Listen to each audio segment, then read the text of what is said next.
So before starting finalization, it is always a good idea to go to settings and see what we have there. So what we have here is the default settings for Calibry Industrial profile.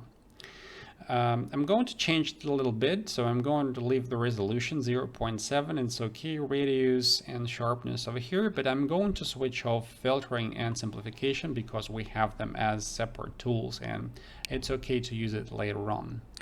So I'm clicking OK, and we're going to start with the first scan made with Live3D. So we have this clean point cloud, and to finalize it, I'm just right-clicking on this Start Non-Textured button and click Finalization.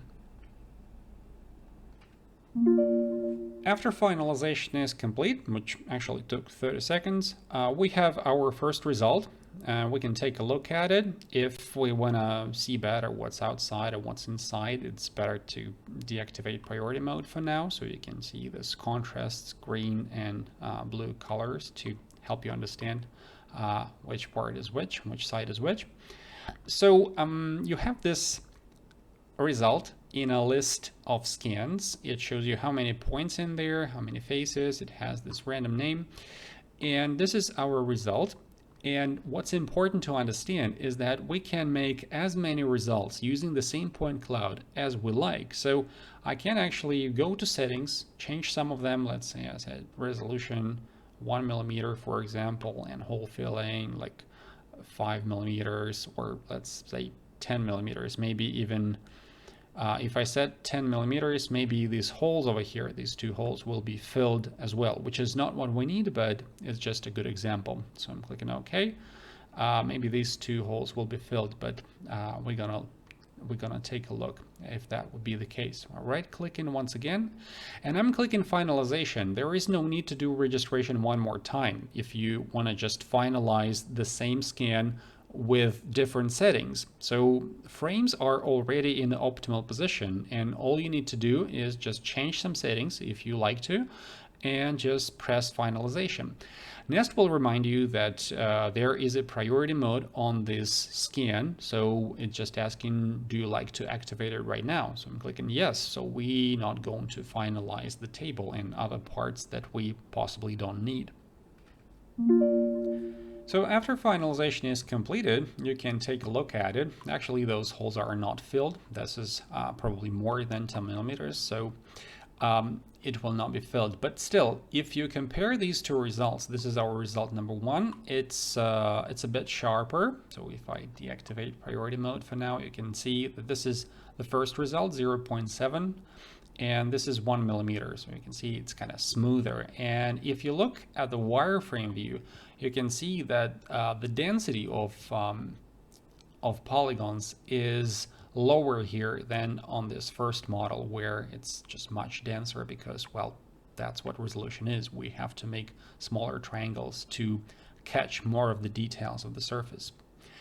Okay, so for the second scan, first of all, I'm going to activate priority mode one more time.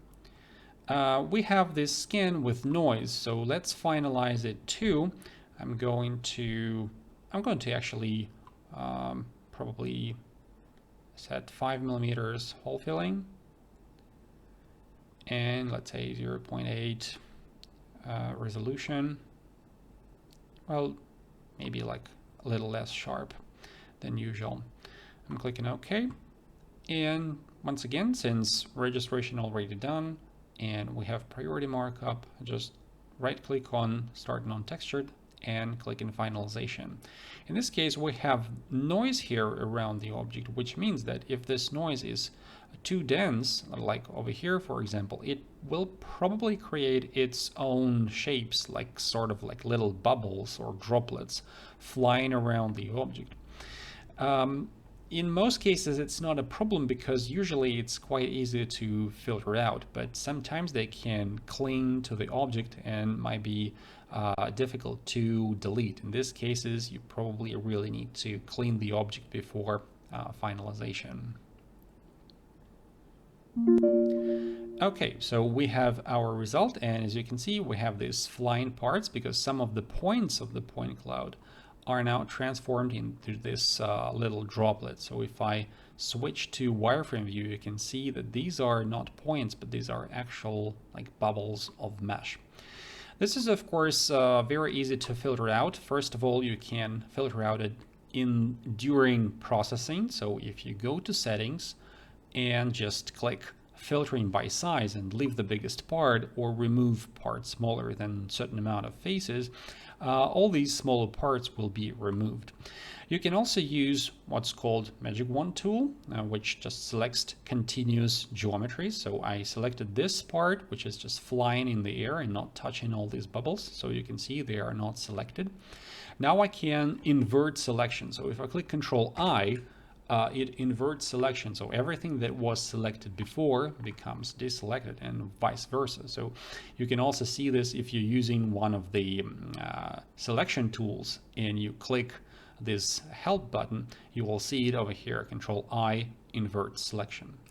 So what it does, it helps us to see what's going to be removed. So if I select the object and click Control I, you will see what kind of things going to be removed if you leave the biggest part. Remove smaller part requires setting a certain amount of faces. So these are probably all smaller than 200 faces. So if I, for example, set just 200 faces, well, some of them actually might be a little bit bigger than this amount, and click apply, you can see that some of these bigger bulbs, they are still flying in the air. And if I'm going to filter and saying 2000 faces, like 10 times more, then these little parts will be removed. So sometimes these bubbles, they can cling to the object and spoil some of the surfaces. In this case, it's not a problem, everything is okay.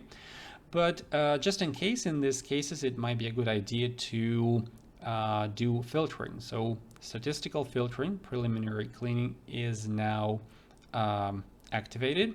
So if I just click this button, it will do registration and finalization again. In this case, it will clean the scan first and then do a result based on that. So let's take a look how it's going to look. So when I press it, it reminds me that it's a good idea to reactivate priority mode, which I'm doing. And we're going to wait for registration to be completed. So it's new round of registration, which will remove some of the points here.